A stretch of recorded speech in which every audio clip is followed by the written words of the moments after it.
It stars Isabella, I think it's Merkid, or Merced. I don't remember how to pronounce her last name, but I did recently find out that she is from Lima, Peru, which is really interesting because that's actually where my mom is from. So, yeah.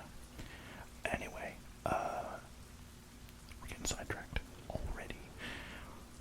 This movie is a movie that I walked into with zero expectation and no prior knowledge to. Apart from a poster that I had seen when I had gone to the movie theater with my friends prior to seeing this film. And I am a huge fan of the Alien franchise and the Predator movies. And so, because I had seen what, they had done with Prey, I went into this one very much thinking, okay, seeing as how there's no original cast apart from, a cameo. Well, can't really call it a cameo, but by now I'm sure you guys have heard about, the controversy surrounding that. But if you haven't, there is certainly some controversy, and I quite understand why.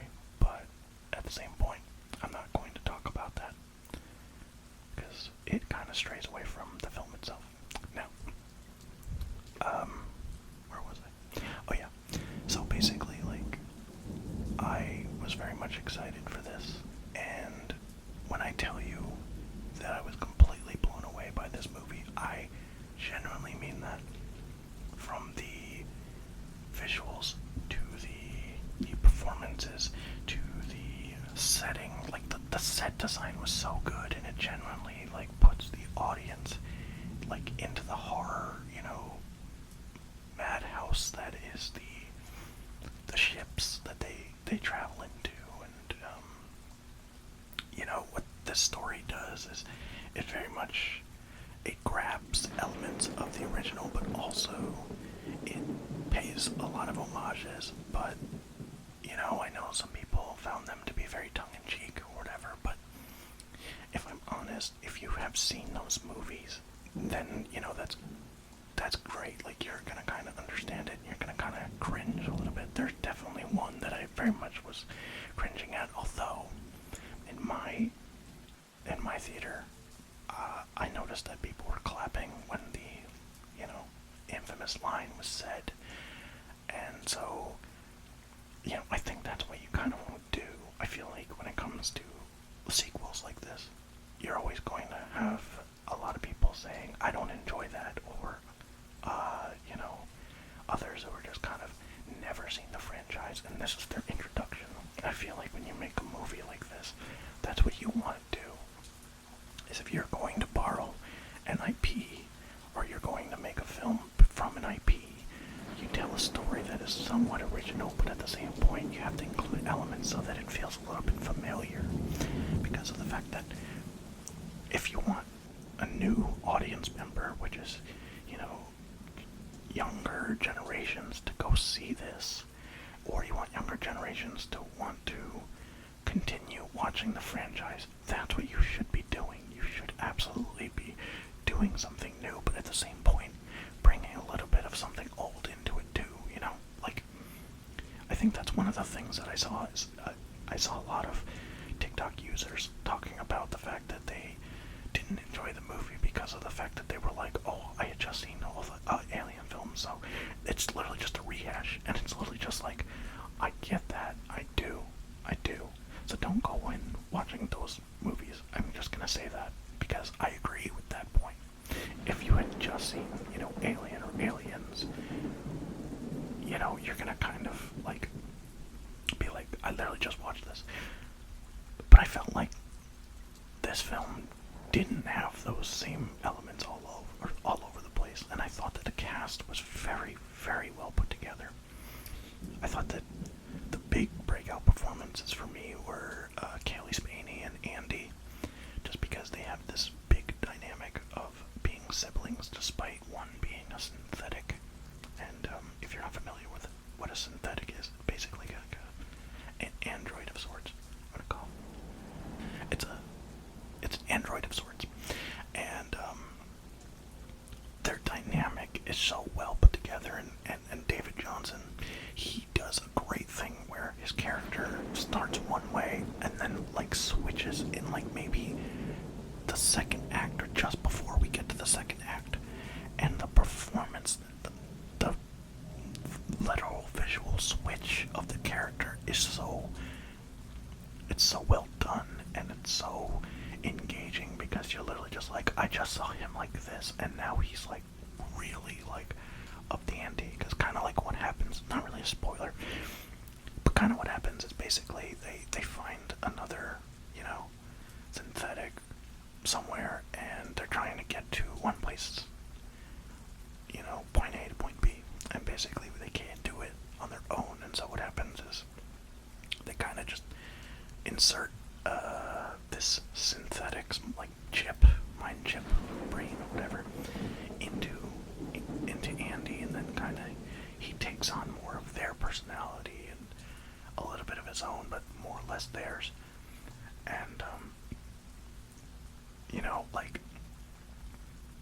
it's a great way to push the story forward. You have to have that when it comes to the story. You have to have something that is, what is the thing that is going to get the story really going? Like, how are we going to find our characters in this mess, Like, what are they doing wrong? Like, they're going with a goal in mind, and their goal in mind is, as my one filmmaking professor taught me for the advanced screenwriting, he told me that it's like Tom and Jerry. I want something, and I can't have it. And so they're going in there because they basically want to free themselves in a way. I think they're going for like some materials for cryo freeze, basically like what they do in the original movies. And I forgot really why they're going there, but they're going there for that. And then shit happens, and that's just kind of how you have to do that for that type of story. Shit has to happen. I want something and I can't have it. That's a movie. And it does a great job with the environment. My God.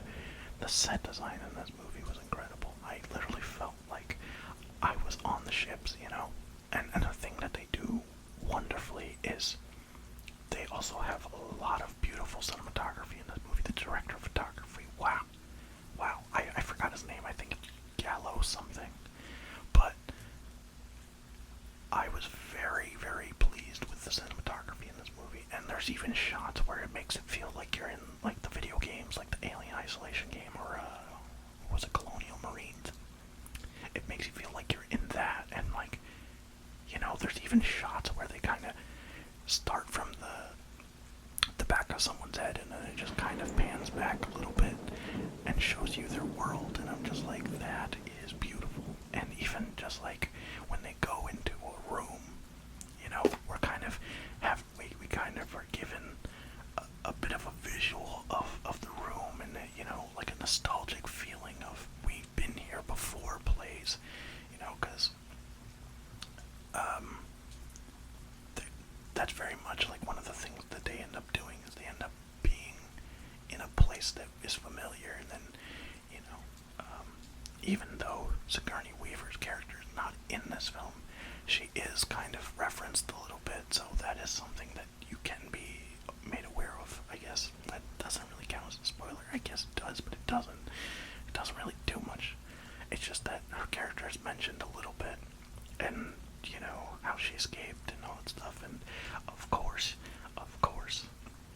you have your beautiful, beautiful sequence with the face huggers, or you have the disturbing, absolutely disturbing introduction of the xenomorph in this movie.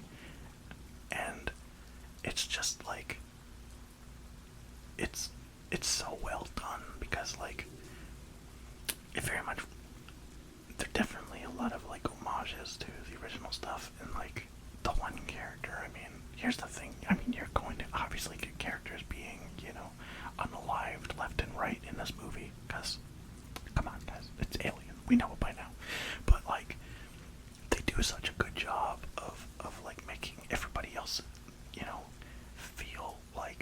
necessary to the plot for, just a little bit of time before, obviously they're inevitably unalived. But the thing is that, like, they're not all the same way. Like, everybody's just kind of gone in their own way, and I enjoyed that because it's satisfying. And let me tell you something. There is nothing that will prepare you for how this movie ends. When I tell you that there's a feeling for me that I thought the movie was over, and then it just goes into a completely unexpected third act that I clapped. I clapped because I just couldn't believe that this was the third act. Like, it was so out of left field, and none of the, even after I watched the movie, I did eventually watch the trailers and stuff, none of the trailers deliver this, or even give you this spoiler of what happens at the end, which I thought was fantastic, because we're always spoiled. And even the marketing material, I will say, like, they give you kind of bits and pieces of kind of what happens a little bit here and there, but nothing really, like, to distract you or detract you from wanting to see this film. And there is a jump scare. I'm not going to spoil where it is. There is a jump scare in this movie that scared the shit out of me. When I mean scared the shit out of me, I mean I literally leaped up out of my seat. But yeah, guys, absolutely do yourself a favor and watch this movie. I think this movie might be my movie of the year right now. Maybe that's too soon because we have Joker 2 coming out in October. And again, this is just my opinion on this movie. Whether you enjoy it or whether you don't, that's up to you.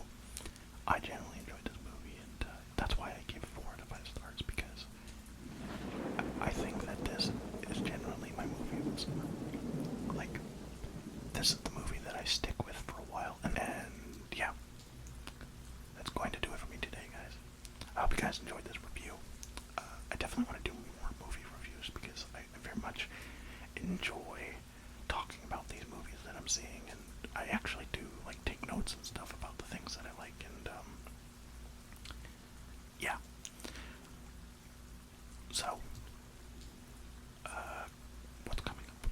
Oh, I'm going to do a video that I was very much inspired to do, where I talk about my favorite Xbox original games, and I'll get